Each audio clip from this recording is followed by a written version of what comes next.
Welcome to Disciples 101. I think we'll have one more of these United Church of Christ 101, but I'm not sure a date has been set for that, but soon.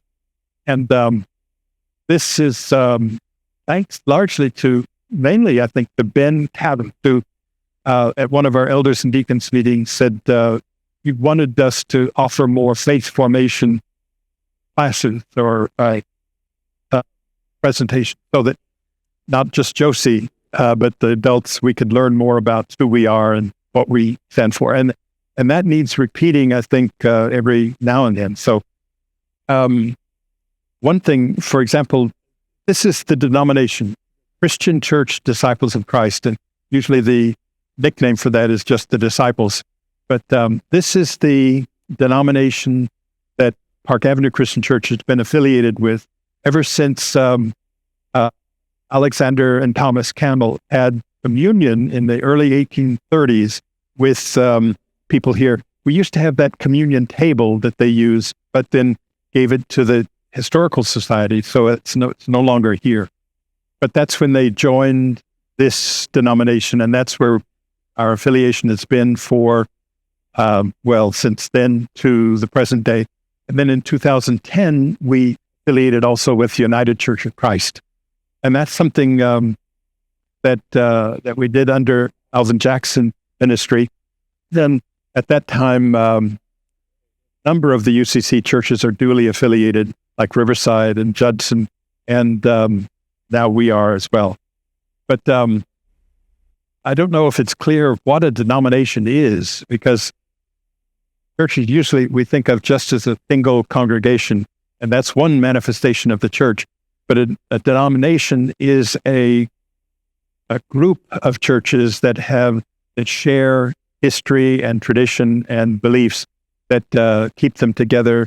And the Christian church was begun in the early 1800s, and then has continued to this day.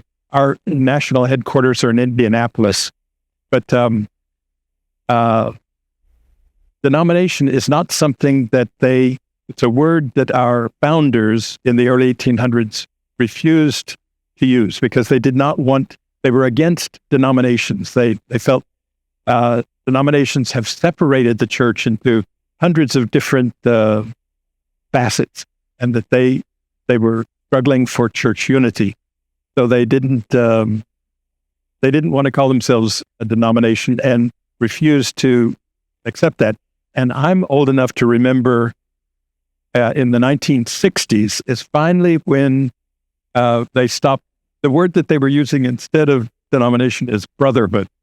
And of course now that sounds pretty androcentric because it's been mainly the women who've led in the churches all this time. But they finally stopped using that and recognized in the mid-60s with some restructuring that this is a denomination.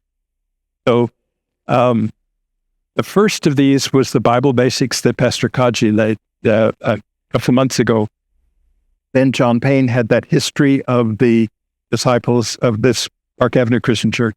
And I believe these are being videotaped so that there'll be a way to link up with these on our website. So this will be for people who want to know more about the dynamic. This is something they could do. I guess one question would be, why belong to a denomination? And there are many good reasons. One of them is for search and call. When you're seeking a pastor, you go to the national body or the regional body to get help.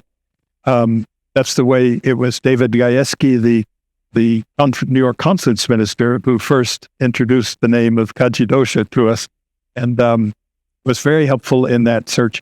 When people are getting ready for ordination, being a part of that larger denomination, like Megan Jansen, Michael Zanacor, a number of people who've come through with the elders and the pastor here at this church have thought ordination, and they become ordained not just to this congregation, but to the larger church. So that's a value that, and there's a difference. Each denomination has a different emphasis, but the one that brought us together, especially with the United Church of Christ, and there's a special ecumenical partnership, recognizing each other's ministry and often shared ministry. That's something that I think it's because the prayer of Jesus in John 16, that they all may be one, that focus as the polar star, we call it in the 1800s, polar star for the disciples is Christian unity, and that longing for the unity of the church to be working together instead of in fragmented. That's something that brought us together. So the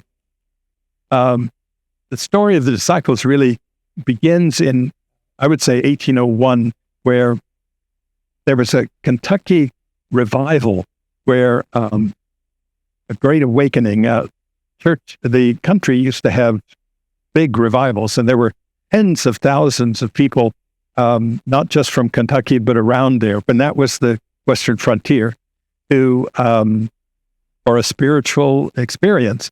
And preachers were on tree stumps and back of horse-drawn wagons, and they were Methodist, Episcopalian, Lutheran, church, they're fire-baptized, holiness, every kind of group called by God were having these revivals, and people would gather around and listen to them preach. And this was at Cane Ridge in north central Kentucky, where the host pastor was Barton W. Stone. And that's here you see a couple of the figures. Thomas and Alexander Campbell, father and son, were Scotch-Irish Presbyterian ministers, and Barton W. Stone was another Presbyterian minister, and he was the Cane Ridge was the host for that part of Kentucky where this awakening took place. And the thing that struck him that day was that as he would go to different groups hearing the preachers, that it was one gospel being proclaimed, that it was Christ crucified, raised, and Holy Spirit inspiring the experience that they were having. So that's an experience of Christian unity that dominated his spiritual life and helped ground this movement that became the Christian Church Disciples of Christ. Now, let's stop for a moment about the name itself, because I don't know of any other denomination that has parentheses in its name, but it's a sign already that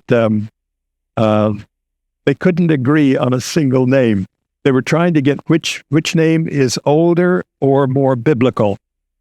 In Acts, the first people were called first Christians in Antioch, but before that, they were the disciples. So Alexander Campbell favored disciples of Christ, and then Stone and Thomas favored Christian Church. So they decided, let's keep it Christian Church, Disciples of Christ, with the hope that people would realize one of their early slogans was, we don't claim to be the only Christians, but we're Christians only. That sense of being inclusive, so that whether you're Methodist, Lutheran, Episcopalian, whatever you are, you're still Christian, and that this is a group that welcomes you. This was especially powerful in the frontier, and people, as the frontier went from Kentucky further into the Midwest and the West and South, that's what really helped make it. It's a major movement that the fastest growing, and be indigenous, that it's on American soil that is happy.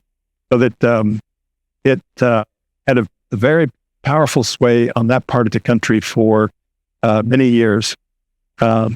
And in 1957, when the United Church of Christ came together, we thought we came very close to becoming a part of that, but didn't. And instead, in the 60s and 70s, it's more recent that the ecumenical partnership has been established.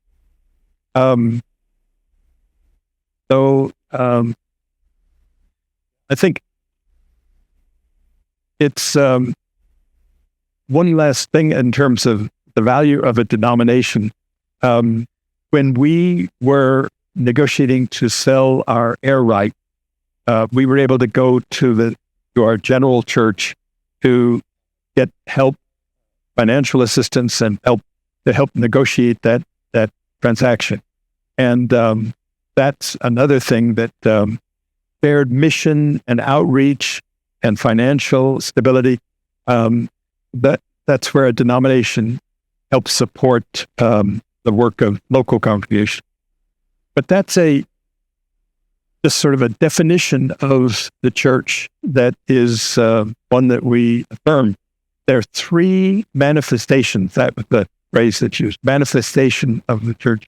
One is the local church, which is any local worshiping congregation. That's what most of us think of as the church.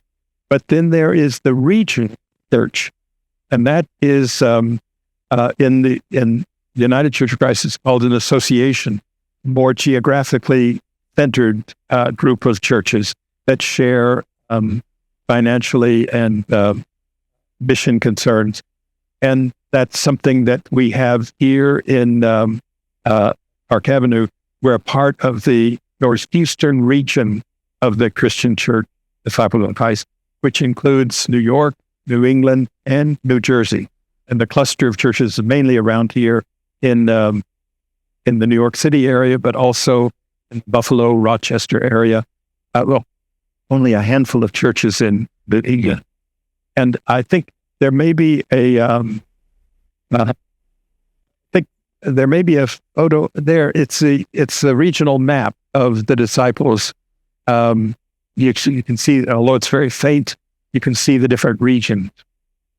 But let's see if we can get the picture of by population, density by population here. That you can see that where the Christian Church, Disciples of Christ, is strongest, including Oklahoma. When I started coming to this church in the early 70s, it seemed like half the congregation was from Oklahoma, because there are more churches in northeastern Oklahoma where I was going up than there are in the northeastern United States. That's how many churches were there. But you can see our concentration, mainly the South and the Midwest. And then Stephanie has a picture also of the United Church of Christ by population. I don't know if you can see that, but it's mainly the northern states and New England. So it's especially where there are few disciples churches, that's where the United Church of Christ is very strong. And that's one of the reasons we've been in close partnership, that we complement each other. Where we have many churches, there are few. I didn't know any United Church of Christ growing up in Oklahoma. And here, nobody knows the Disciples of Christ. So you've got different areas of recognition, and makes for a good partnership covering the whole. Every now and then we have joint meetings where the UCC and disciples gather together. But that's something, I guess you may have I think there may be a photo of our regional minister, Thad Allen. Yeah, I guess that's him.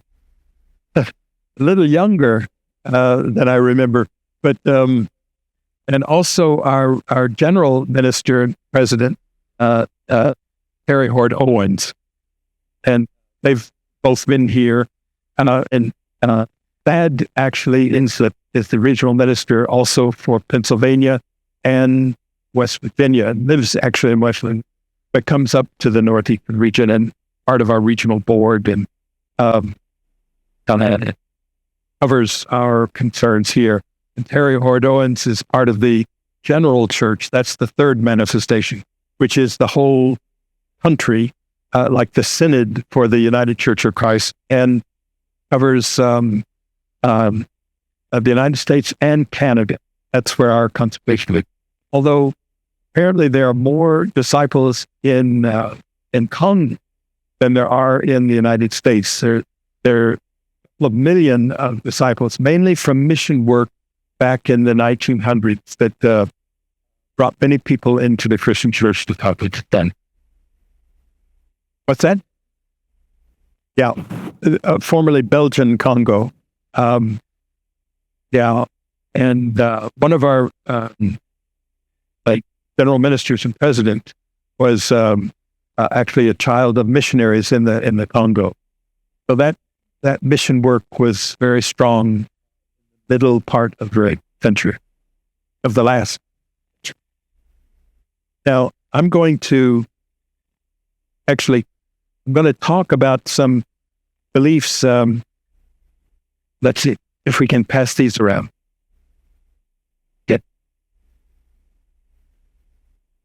I'd like to go over a couple of these beliefs, theological values that we have, and what we're emphasizing. The first is no creed but Christ. That's another slogan that was used in the early 1800s that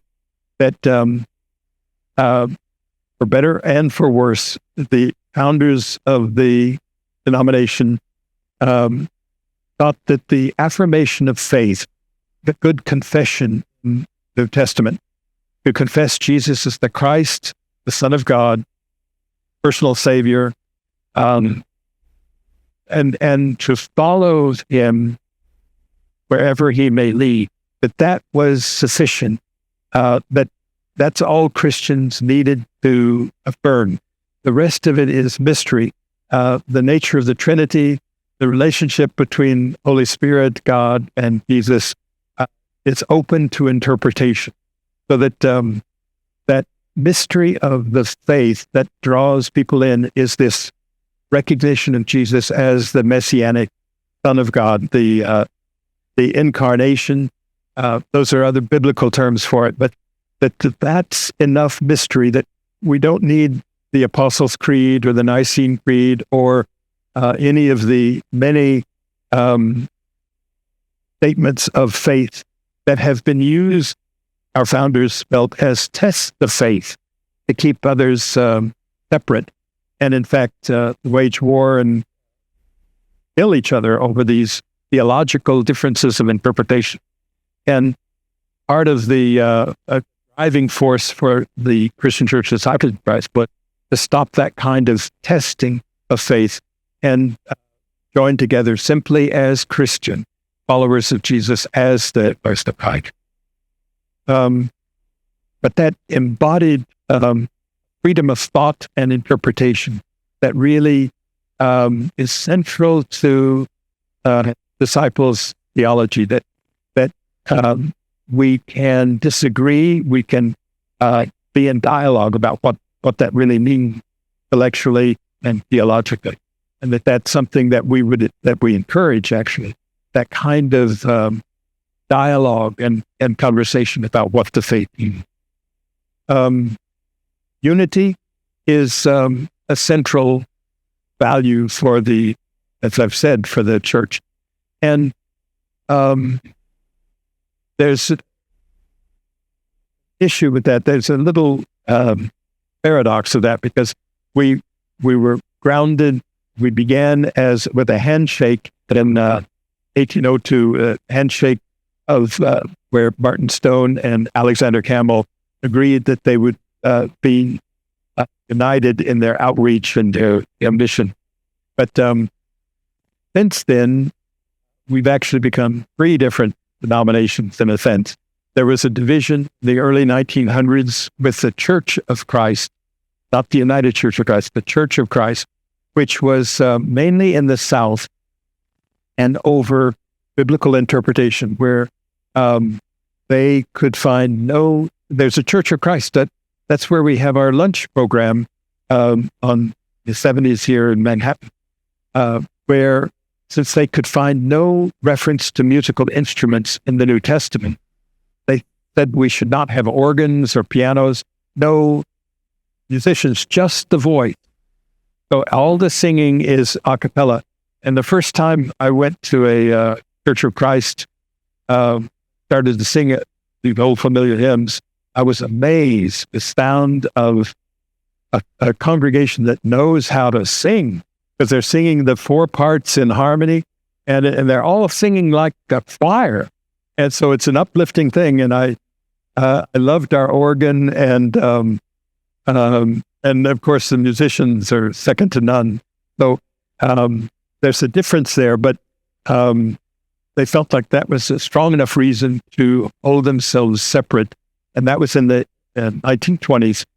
Then in the 1960s, there was a restructuring of the Christian church. And that's when finally they stopped using the term brotherhood or sisterhood and just said, this is a denomination. And had a statement of faith, an affirmation of faith, not a test of faith, affirmation. And that caused a number of churches who felt that the Christian church becoming too liberal to be more independent. So they became the independent Christian churches. And there's some relationship among all three of them now. But that's a little ironic and humbling, I think, that to found yourself with the goal of Christian unity and then divide. And again, it shows that church history plays itself out that way, that there are always going to be these differences where some people want to go a separate way. Covenant, that's a central term, both for the United Church of Christ and the Christian Church of God. It's an Old Testament biblical term, and it describes the Sturm, the shared commitment to be parts of one another in the region or in the general sense. And that's something that makes it different from just being a local congregation, that we have other churches that we are concerned about. And an example would be our relationship with La Hermosa for the work with immigrants. Another would be the work that these are ways, or our commission on the ministries of people preparing for ordination, that it's a collection of the different churches in this part of the United States. And I remember that was something that impressed itself on me early 70s when I came to New York and went to the first regional meeting here at Stuyvesant Heights Christian Church in Brooklyn.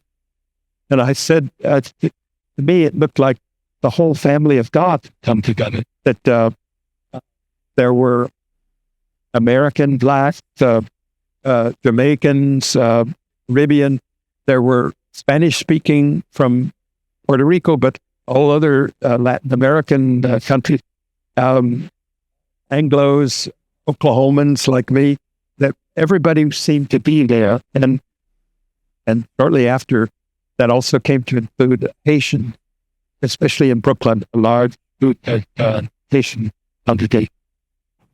and I've been that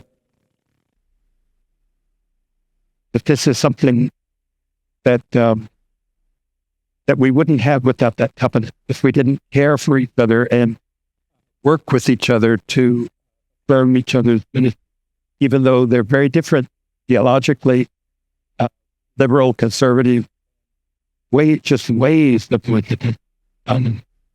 But I think it's a very precious thing, and why cooperating with the region or in the United Church of Christ with this institute is so important.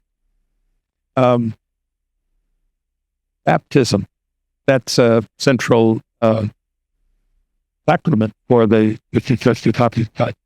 And the customary practice for discipling is for a child, an infant, to be consecrated, where the parents bring the child up and there's a consecration of the infant, where the parents promise to raise the child loving Christian home, and the congregation agrees to be a supporting physical family for the child and the parent. And then when you come of age, reason is supposed to begin at 7, but for me it was later, if ever. But at 12, I was 11. When you are able to make that decision yourself, that's when baptism happened. And it's by immersion rather than, so most of our church, all of our churches have a baptismal tank where we would immerse a person. We've lost the tank since we had to use this as an entrance here. We used to go to Riverside Church for, because they have a little Baptist, because part of their connection with the Baptist who also practice immersion. As an open congregation, we affirm the baptism of infants, which is what most churches actually do, so that it's not, you don't have to be immersed to be baptized. If you've been baptized as an infant, you're baptized. But we favored that baptism by immersion as more New Testament. That's the kind of baptism that Jordan, we believe that John the Baptist is doing in Jordan. And to comment on my own experience of baptism, I do remember it as we spent about 5 weeks with the pastor after church or during the Sunday school hour, talk about what Christian faith was all about and ask theological questions. And that was very helpful. And then we made the confession of faith on Palm Sunday and then had communion as our first, that's when we first but what I remember most was that we were told at the beginning, you don't have to do this, this is your decision. And I realized that my own life, that was the first time I was treated like an adult, that if you don't feel ready for this, if you don't want to wait or fight otherwise, this needs to be your own decision. And so I really wondered about it, because the conversations that we had theologically, I wasn't sure I was understanding all this, so I didn't know whether I was ready or not. But I respected I appreciated the respect I was being given to make that decision for myself. And if that was like a coming of age experience, this baptism became that for me.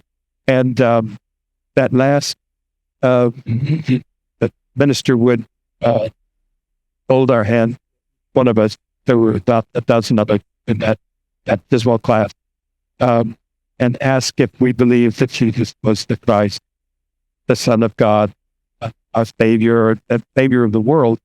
And did we promise to follow him wherever he? That was the phrase that really, I didn't understand Christ and the theology of it so much, but to be like Jesus, to follow in his way. A better way is there. So I really committed to that, and it was important, I guess, for me that I was old enough to make. That's what happens in confirmation, I think, for children who are baptized as infants. Then they make that decision and decide that's their role model, that you want to be like. Then two other things: the welcome table, and that's in our. You see it on the printed page there. That the disciples' image, the logo for disciples is a palace, because communion is central to worship in the Christian Church Disciples of Christ. That we want every service to have. Usually, it's the climax, the conclusion of worship, to celebrate around the Lord's table and have that communion, even if there's no sermon. And on the frontier, many times there wasn't a pastor to give a sermon, but we'll talk next about the elders, but communion would be held.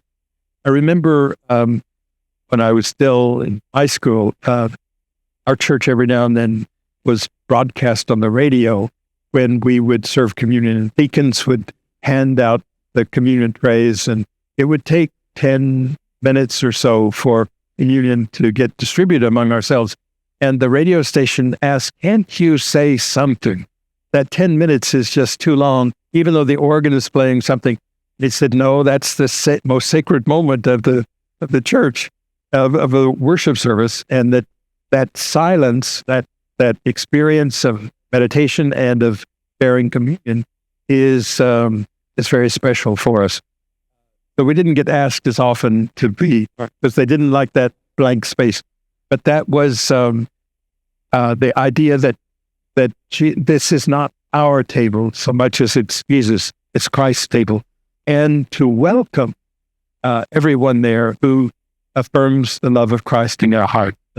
And that, again, it's not a test of faith or how much water you were baptized with or any of that, but this love of Christ that you want to associate with, that Jesus is the one who invites all of us. And we make that point very strongly here, I think, in our invitation. No one is excluded. Jesus didn't tell some people to stay away when he would preach and feed the multitudes and all. But we thought that's definitely the practice we want. There have been times when I know people who come from the South or Midwest as disciples or as Christians. They asked me once after the minister died, and I was, as a student, doing the preaching and ministry. They asked, "Who gets to take at your church?" And I told them how open and welcome it is. And they said, "Not just immersed believers." I said, "No." And so they didn't want to be a part of a congregation that was that liberal, that welcoming. But that's something I think also we share with the United Church of Christ. There's a story of, we don't know how apocryphal it is, but where Alexander Campbell, the son Thomas, in their branch of Presbyterian Church, you had to, union was only a couple of times a year, so you had to go through classes to get you ready for communion, and with the clergy. And then at the end of those classes, you would get a token that you would bring up to the table, and that's when you would get communion. And Alexander Campbell felt this is all wrong. This is not at all the way Jesus. So he threw the token down on the communion table on the altar and left, and made it a practice in the churches of the Christian religion never to make that kind of requirement to become worthy of communion. But that's not the spirit of Christ, and that's how radically welcoming we want to be. The last thing I would talk about is clergy and elders. That, but when you're ordained, as I said, you become part of the whole Christian Church Disciples of Christ, and there's a laying on of hands for that. But there is also a special role for elders. This is largely because of the frontier, where again there weren't enough preachers, there weren't enough pastors to go around, but the elders were recognized in a congregation as spiritually gifted. That these are people you would turn to for spiritual advice and counsel, and that they were, we've even had the ceremony here even ordained, and even the laying on of hands of elders. The best example of that I know of is Imogene Kidd. And some of you have been here long enough to remember Imogene. Died several years ago now, but she was elder in all caps.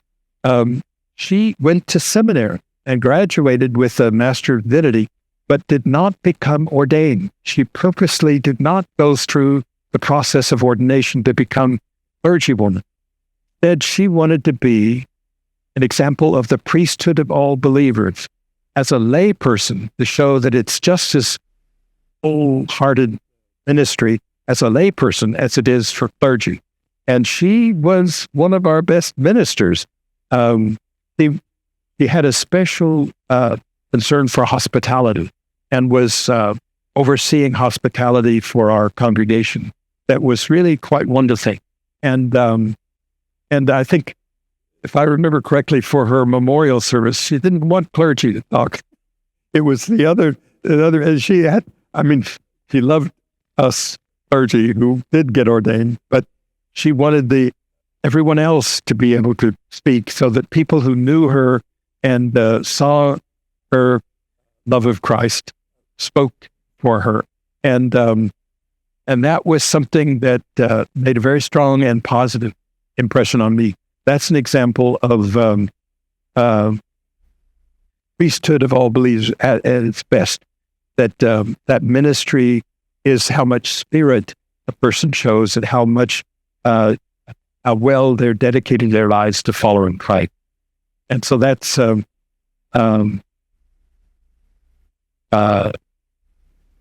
I guess I would conclude with saying, on the frontier, that brought us many strengths. But on the other hand, there is a kind of oversimplification. We were American, so that logic and reason and these disciplines, debating. Alexander Campbell was a great debater and won many people over to the movement because of his debating skill. But it's something that kept us, I think, at times from being more appreciative of the history behind us. That's been a value in our relationship with the United Church of Christ, where denominations, the congregational, Christian, and evangelical and Reformed traditions came together to form the United Church of Christ, that these are not seen as fragmenting for no good reason, but different emphases that can work together, and that oversimplifying that, there's some naivete in the Christian Church Disciples of Christ that has taken us some time, I think, to recognize. But there is an idealism in that, and a desire for organic and full union that's very important. And that's something our former General Minister President had a phrase to state that as, we're a movement seeking wholeness for a fragmented world. That the whole world is in that state of fragmentation that following Christ speaks to and can heal. So that's the introduction. If you have questions, did I go over the 30 minutes? If you have questions or comments,